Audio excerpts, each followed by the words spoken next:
नमस्कार दोस्तों, मैं हूं मुकेश कुमार सिंह और आप देख रहे हैं मेरा YouTube channel clear your concept. दोस्तों, मैं उम्मीद करता हूं आप स्वस्थ होंगे, मस्त होंगे और अपने बोर्ड परीक्षा की तैयारी में जुटे होंगे। दोस्तों, क्लास 10 सोशल साइंस के एक बहुत ही महत्वपूर्ण टॉपिक है, वो है मार्टिन लूथर कौन थे और उन्होंने धार्मिक क्षेत्र में मुद्रण कला या छापे खाने का किस प्रकार से उपयोग किया। आज इसी टॉपिक पर हम आपसे चर्चा करेंगे, आपसे अपने विचारों को साझा करेंगे। तो जानते हैं कि मार्टिन लूथर कौन थे और उन्होंने किस प्रकार से मुद्रण कला का उपयोग किया। तो दोस्तों, मार्टिन लूथर एक प्रसिद्ध धर्म सुधारक थे। तो मार्टिन लूथर कौन थे? एक प्रसिद्ध धर्म सुधारक थे।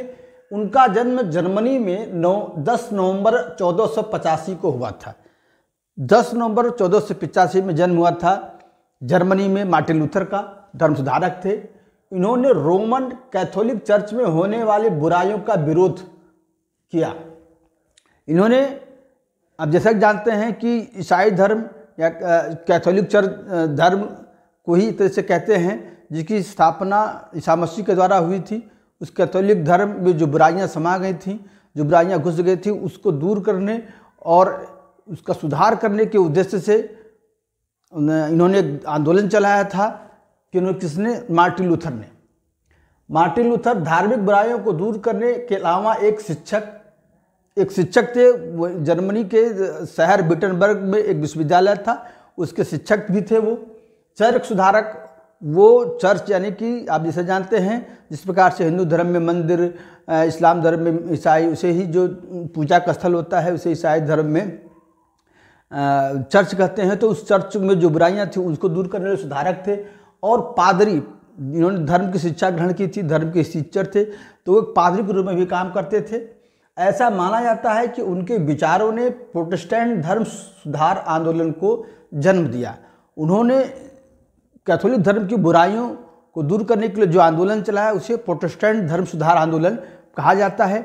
और ऐसा माना जाता है कि मार्टिन लूथर उसके संस्थापक थे या उसके शुरुआती उसके प्रणेता के रूप में जाने जाते हैं, उसके जनक माने जाते हैं प्रोटेस्टेंट सुधार आंदोलन के। तो अक्सर प्रश्न पूछा जाता है बहुभोगी प्रश्न के तौर पर कि प्रोटेस्टेंट धर्म सुधार आंदोलन की शुरुआत किसने की? तो आप उत्तर देंगे मार्टिन लूथर ने किया था। इसने आधुनिक यूरोप के विकास की नींव रखी। आज का जो यूरोप इतना उन्नत यूरोप है, वो प्रोटेस्टेंट धर्म को स्वीकार करने के बाद ही इतना उन्नत हुआ। वो इसलिए क्योंकि प्रोटेस्टेंट धर्म ने अंधविश्वास, कुरीतियों का विरोध किया, खुलेपन, शिक्षा, तर्क को बढ़ावा दिया, जिसी का परिणाम है कि आज यूरोप इतना आगे है। तो ये सभी जो है प्रोटेस्टेंट धर्म सुधार आंदोलन से जुड़ा हुआ है, प्रोटेस्टेंट या धर्म सुधार आंदोलन से जुड़ा हुआ है। तो अब हम जानेंगे कि किस प्रकार से मार्टिन लूथर ने अपने आंदोलन को बढ़ाने के लिए, अपने बातों को के प्रचार प्रसार के लिए मुद्रण कला या छापे खाने का प्रयोग किया। चूँकि वो धर्म सुधारक थे और उनकी बातें बहुत तेज़ी से फैली, तो उस तेज़ी से फैलाने में छापे खाने का बहुत बड़ा योगदान है। वो कैसे है वो हम जानते हैं। 1450 के दशक में जर्मनी के जोहान्स गुटेनबर्ग ने छापे खाने का आविष्कार किया। यह भी एक बहुत ही महत्वपूर्ण प्रश्न है, बहुविकल्पीय प्रश्न के तौर पर पूछा जाता है, छापे खाने का आविष्कारक कौन है? तो आप कहेंगे जोहान्स गुटेनबर्ग थे। और कब क्या था? 1450 के दशक में। यानी आप अगर देखें तो इनका जन्म 1485 में हुआ था, यानी कि 35 साल पहले गुटेनबर्ग ने छापे खाने का आविष्कार किया था। छापे खाने मतलब किताबें छापने, जैसे कि पहले ज़माने में इसके पहले किताबें हाथे से लिखी जाती थी। तो एक किताब अगर 4-5 प्रतियों में चाहिए तो 4-5 बार लिखना पड़ता था, लेकिन छापे खाने का आविष्कार के बाद उससे किताब में तेज़ी से छपने लगी। तो छापे खाना या प्रिंटिंग प्रेस नई शिक्षाओं के व्यापक प्रसार के साधन के रूप में प्रोटेस्टेंट सुधार की सफलता में सबसे महत्वपूर्ण कारक बन गया। जो छापे खाना था उसने जो नई शिक्षाएं, यानी कि जो प्रोटेस्टेंट धर्म के कई संत महात्मा थे, जो सुधारक थे, उनकी जो शिक्षाएं थी उसको व्यापक प्रसार में एक बहुत बड़ा कारक, बहुत बड़ा कारण बन गया छापा खाना। छापे खाने के द्वारा किताबें अब बड़ी संख्या में मुद्रित की जा सकती थी। छापे खाने का आविष्कार होने के बाद क्या हुआ?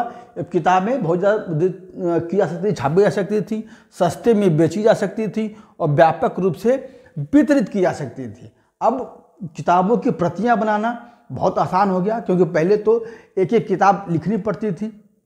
अब छापे खाने के द्वारा आसानी से सस्ते में किताबें छपने लगी, बिकने लगी और तेजी से फैलाई जाने लगी। 1512 ईस्वी में लूथर ने कैथोलिक चर्च की कुरीतियों की आलोचना करते हुए अपनी 95 स्थापनाएं लिखी। यह भी प्रश्न बहुत ही इंपॉर्टेंट है, 95 स्थापनाएं किसने लिखी थी? महत्वपूर्ण बिंदु हैं 95 स्थापनाएं, जो कि प्रोटेस्टेंट धर्म या कैथोलिक धर्म में क्या सुधार होना चाहिए, प्रोटेस्टेंट जो एक नई चीज़ें क्या होनी चाहिए, क्या सुधार होना चाहिए, उसको उन्होंने लिखा था। और जैसा कि आप जानते हैं 95 स्थापनाएं को जिस चर्च में वो पादरी थे विटनबर्ग चर्च में, उसकी बाहर उसकी एक प्रति उन्होंने छपवा के जो है लटकवाई थी। तो जो एक वर्ष के भीतर ही जो 95 स्थापनाएं थी वो एक वर्ष के भीतर ही सबसे अधिक बिकने वाला या पढ़ी जाने वाली पैम्फलेट बन गई। ये सबसे ज़्यादा तेज़ी से फैलने का कारण क्या था? छापाखाना। छापेखाने द्वारा ज़्यादा से ज़्यादा ये छपी और बहुत तेज़ी से वितरित हुई, इसलिए सबसे ज़्यादा इनकी बातें बहुत तेज़ी से आम जनमानस में फैल गई। 1525 ईस्वी में लूथर ने 5 लाख से अधिक रचनाएं प्रकाशित की। अब छापेखाने का जैसे ही इनको लाभ मिला, इन्होंने अन्य कई रचनाएं लिखी और अपनी रचनाओं को लगभग 5 लाख प्रतियां इन्होंने छपवाई थी, जिससे बड़े पैमाने पर इन रचनाओं ने बड़े पैमाने पर प्रिंटिंग प्रेस की शक्ति के माध्यम से ईसाई धर्म के प्रोटेस्टेंट दृष्टिकोण को स्थापित किया। जो कैथोलिक धर्म की कुरीतियों को वो वर्णन करते थे, अंधविश्वास, चर्च की जो भ्रष्टाचार था उसको दूर करने की जो बातें थी, वो आम जनमानस तक बहुत आसानी से किताबों के माध्यम से उन्होंने फैलाया, जिसमें उनको बहुत सफलता मिली और लोगों के मन में दृष्टिकोण जो प्रोटेस्टेंट धर्म के थे, नई बातें थी, वो उनके समझ में आई। और इसीलिए आज ईसाई धर्म के 2 प्रमुख संप्रदाय हैं, कैथोलिक और प्रोटेस्टेंट। और प्रोटेस्टेंट धर्म को मानने वाले बहुत से लोग हैं, जिसके कारण ही आज यूरोप इतना उन्नतशील है। तो मार्टिन लूथर ये वो व्यक्ति थे जिन्होंने यूरोप के धर्म सुधार या यूरोप में के पुनर्जागरण के बहुत बड़े कारक के रूप में जाने जाते हैं।